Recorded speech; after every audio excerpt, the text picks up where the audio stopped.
Hey, what's going on, everybody, and welcome back to my channel, Movie Files. Elliot back again with a brand new movie review, and this time we're talking about the follow-up, the sequel, the part 2 to one of my favorite films of 2018, and that is A Quiet Place Part 2, which I got the chance to check out in theaters. So excited to share with you all my theatrical experience for the first time in over a year, and of course we're breaking down the film. We're talking pros, cons, my thoughts on the performances, was it a needed sequel, but also which one did I enjoy more, part 1, part 2. We're going to talk about it all here in the spoiler-free review, but before we break it down, make sure you all are following me on all my other social media accounts. If you're new to the channel, welcome to the community. Consider subscribing and hitting that notification bell. That way you can get the alert when I drop new content. It would mean the world to me if you all can like and share this review. It helps out the channel a lot, but I also appreciate the support. And in those comments below, let me know, number one, if you were a fan of the first one, if you were excited for the second one, if you thought the second one was even needed. But once you've seen the film, let's talk about it all. Your theatrical experience, your pros, your cons. Do you want to see more from this franchise? And also,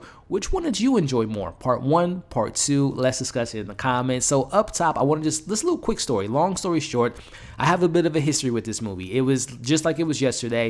It was 2020. I was only 2 days away from seeing this early, but unfortunately, theaters were shut down, screeners were no longer available, and the film got delayed, as we all know. But quick little kudos to those. There were people that did see this film a year ago, and to my knowledge, there were no spoilers, there were no leaks, so thank you all for keeping quiet, all pun intended, and not giving anything away from this film. But also, there's another part of this story. This is my personal first time going to the theaters for a screener in over a year and 2 months, and I just want to start the review off by that positive note. This is why the theatrical experience is so important. Now, over the last year, I've had the opportunity to see films at home and enjoy those for what it was. Not every film deserves a theatrical experience, but this is a film that deserves to be seen in theaters with the biggest screen, with the best sound, because this is an experience that you have to see in theaters, ladies and gentlemen. I want to start off by giving kudos, giving props to the sound design. Now, this film was nominated for Best Sound Design in 2018. It didn't win, but go ahead and chalk it up for another nomination this year, and hopefully it wins this time around, because it is just so incredible to me how detailed the sound design is. It is so integral to the story. It's so meticulous. It creates the environment and enhances the environment, and I love the sound design in this film. Just like 2018, this one's even more important to the story. Just sitting on pins and needles watching this movie, watching our characters walking around, being very aware of their surroundings. It's just an experience that is like no other with this franchise, and the sound design in this film is incredible. Speaking of sound, I have to give kudos to the composer of this film who composed the first one. That's Marco Trami. He's back. I love the way that his sound fits within this world. It builds the tension, and he did a great job with the score of this movie. But speaking of great job, let's talk about the director and the sole writer of this film, and that is John Krasinski, who was credited for writing the first one, but him as well as other colleagues that helped write the first one. This one is his story. He's a director. He's back. Not only is he great in the direction, the writing, but he's also in the film, as you all know. If you saw the trailer, it isn't a spoiler. But speaking of his direction, John Krasinski, it's so incredible to see him not only manage to carry over all the great things that makes the first one great, but he adds to it. And in this film, the emotions are there. The continuation of the characters' arcs are there. The themes of parenthood and hopefulness is in this film, and it's so integral in this story. There are more thrills. There is more suspense, and we cover even more ground in this film, as well as being introduced to new characters and new environments, and the world building is even more extensive. We see and meet new characters that are, again, there are characters that are hopeful in this franchise, and there's some that aren't so, especially being 400 plus days removed from that first alien attack. It is just so great to see John Krasinski being able to be so craftful, so skillful in creating the shots, creating tension, and it is just incredible to see him behind the camera. There are some scenes in this film that I don't want to give too much away, but for example, the opening of this film is legit amazing, and it's like actual scary the way they open up this film, and they've released some clips, and it's even in the trailer, but there's more to that opening. It's just phenomenal. Everything that involves that abandoned warehouse was shot so well. It was great. There's a dock scene that was just incredible and so suspenseful, and the third act in this movie is literally perfect. It is an emotional payoff that is just so deserved, and I don't want to get too much into it, but the ending of this film is perfect. I also love how John was able to kind of recreate some of the more iconic moments from the first one. I'll just say There's a recreation of a sense of the tub scene involving Emily Blunt, but this time with a different character, as well as that. Remember that scene when she stepped on that nail? Think about that scene and times it 1,000 in this film. It will catch you off guard, and I was shocked when that moment happened, and the character did such a great job in that moment. But I thought John Krasinski did a great job of pacing the film, and his storytelling deserves all the praise in the world. But speaking of all the praise, let's talk about the performances, starting off with one of my favorite actresses working today in Hollywood. That's Emily Blunt. She was one of my favorite performances back in 2018, A Quiet Place 2, the first Quiet Place. That performance was one of my favorite horror performances in the last decade. It was Emily Blunt, Toni Collette in Hereditary, Lupita Nyong'o in Us, as well as Florence Pugh, and that's just to name a few. But Emily Blunt, she was great in that film.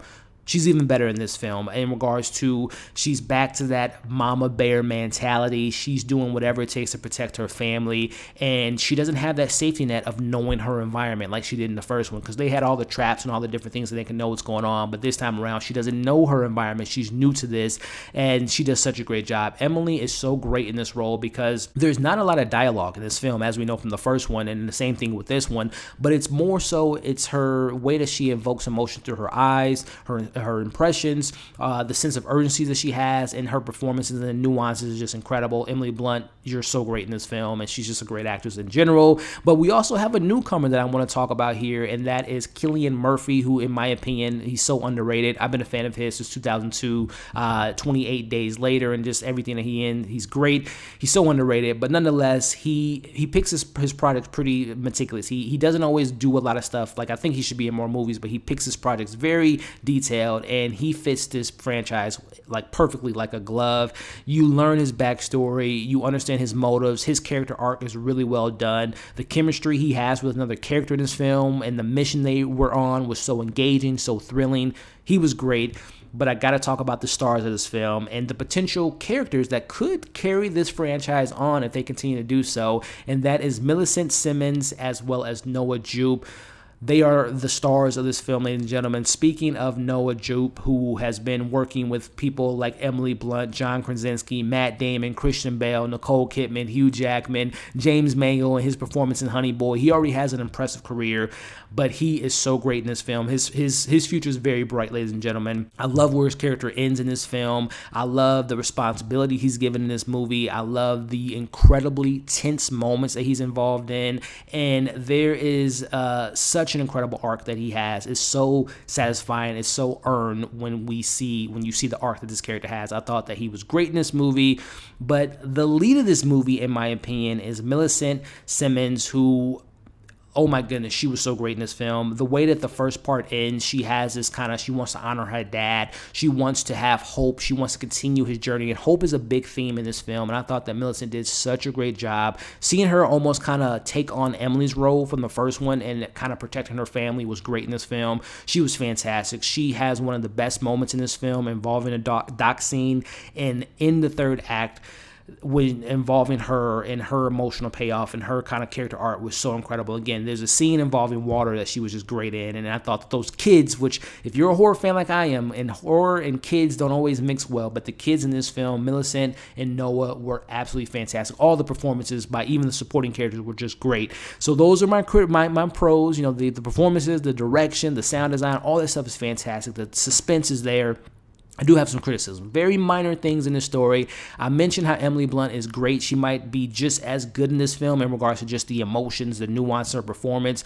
But she's a little bit in the background because, and listen, we get more opportunity with the kids in this film, which I applaud. But I wish Emily was just a little bit more involved in the story, because literally this film, there's a lot of stories going on. I'll just say that. Let's just say there are characters that are split up in this movie, and I just wish that Emily was just a little bit more involved in the main story. But she's great. Don't get me wrong, she's great. I'm just selfishly, I always want more Emily Blunt in anything she's in. But this is more a little bit of the nitpicks that I have with this film. There are, and this is for my horror fans, we all know this, there's the occasional plot conveniences, and there's that occur throughout this film, especially when it comes to important characters hanging to having plot armor. I'll just say that without diving too deep into it. Again, small little detail, but also this is something I wanted a little bit more from the second one. I want to learn a little bit more about the creatures / the aliens, a little bit more of their origin stories. We don't get that much in regards to again, that's what the beauty of horror is, the suspense, not knowing everything. But I wish we would have got a little bit more information regarding around the creatures in this film. And I also wish, I love the ending. I think the ending is perfect. I wish the last shot of the movie was a little bit different. I'll just kind of leave it at that without diving into spoilers. So literally very little nitpicks that I have with this film. So with all that being said, before I give you my overall thoughts, my score, let you know which one I thought was better, make sure to like the video, share the video, leave your thoughts in the comments if you haven't already, your thoughts on the first film, if you've seen the second one, your excitement level, your pros, your cons, and of course, which one did you enjoy more, and of course, subscribe to the channel if you haven't already. All that being said, ladies and gentlemen, overall, this is a perfect example of why the theatrical experience is a must for certain films, and A Quiet Place is that film. It keeps everything great about the first one and only adds to it and makes the stakes higher. It's more intense. The suspenseful moments are executed perfectly. The characters have grown. The world building is there, and the heart and the emotions of the films remain intact. This is a must-see theatrical experience, and I can't recommend it enough. With that being said, I'm going to give A Quiet Place Part 2 a 4.8 out of 5. And with that being said, which one did I enjoy more? 2018 is one of my favorite films of that year. It's one of my favorite horror films this last decade. But I'm going to go ahead and say A Quiet Place 2 is just as good as the original, which is so rare because we know sequels aren't always, sometimes sequels don't even come close to the original, but I think this surpasses the original. For me personally, it's more tense.